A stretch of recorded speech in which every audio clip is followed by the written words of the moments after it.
who for the longest time,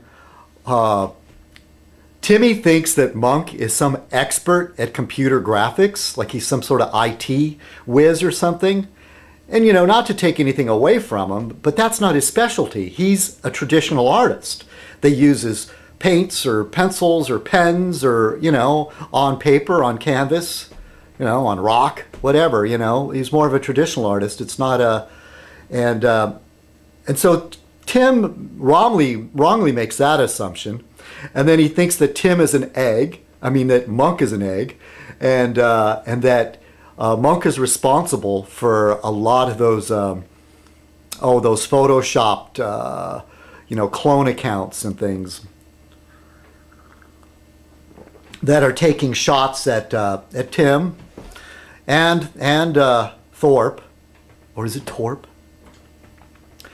Torp has several channels, so I get confused, and there's all these clone accounts. Torp in again. Whatever, ask around. If you want to know who he is, you can find him. And, and Shayna Hurdle's been a victim, and among some other group members of the group. And the group is known as the Eggs, the notorious group. And Tim always was constantly making fun of me, saying, "Oh yeah, like they're a group of wild teenagers or something." Well, Tim, I don't exactly see you going down. Yeah, you were a young thug yourself, So you should know, It's not anything to be afraid of. It's just something you care to avoid, If you don't want your house vandalized or your tires punctured on your car, And you can't go kick their ass because they're all underage. Not that I'd be able to do it, exactly, unless I go berserker on them. So anyway, that's it about the contest, and trying to explain to Tim that Monk is not an egg. Oh, such a paranoid man. There was a period there where he was not looking good. He was looking like he's been losing sleep, or he's spinning out of control. His hair was greasy, and we were letting our hair grow out about the same time I got a haircut, because my good friends were telling me don't rock a skullet. But Tim doesn't seem to care. He's got a pretty good cool skullet going there. And for those of you who don't know, a skullet is a mullet, but except you're bald on top. See, and I'm close to being there, but see, I can do this sort of comb over,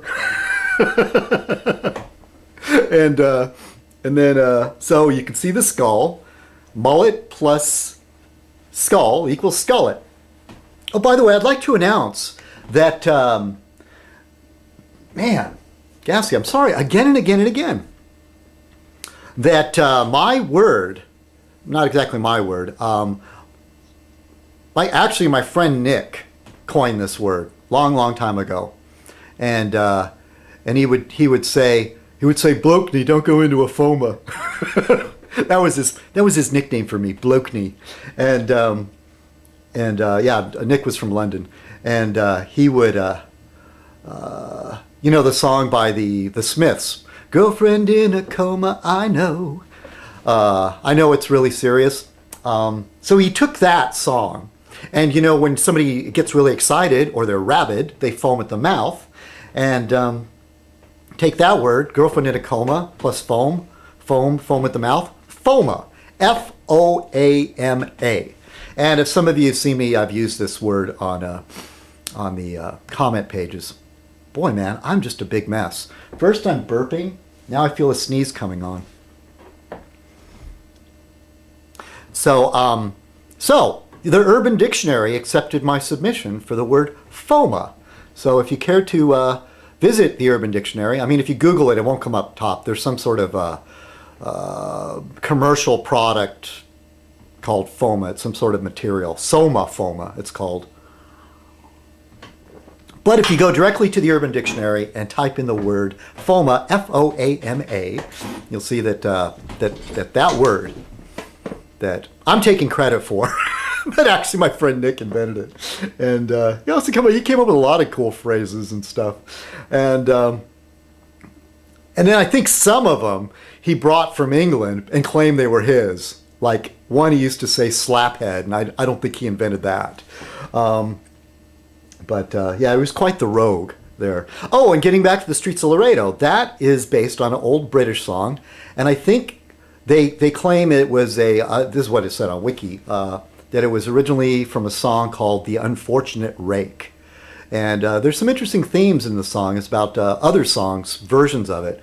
Oh, about drinking and the woman leaving the man for gold. In other words, the guy didn't make enough money, so she dumped him. And then he lived a life of drinking and debauchery and et cetera, et cetera. But the version, of course, Streets of Laredo, is about a cowboy and who was shot and is dead. And about his funeral, sort of. And around we go. Babble, babble, babble. You know, a while ago, Only When Provoked posted a video where he saw somebody do a hit and run. It was a fender bender, but it was a hit and run. And he followed him, and he had his camera. And he confronted the guy and videotaped it. And which reminded me of something that, an idea that I had a long time ago. And I'm sure somebody else has also thought of it, probably thought of it before me.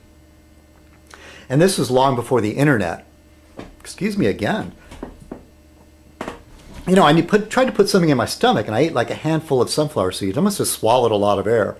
And so, long before the internet. And this was like when cable was getting big. And I can remember, you know, growing up, you know, you'd get like 4 channels off of, if you were lucky and you lived in a city, you'd get 4 channels broadcast over the air, maybe 5 or 6.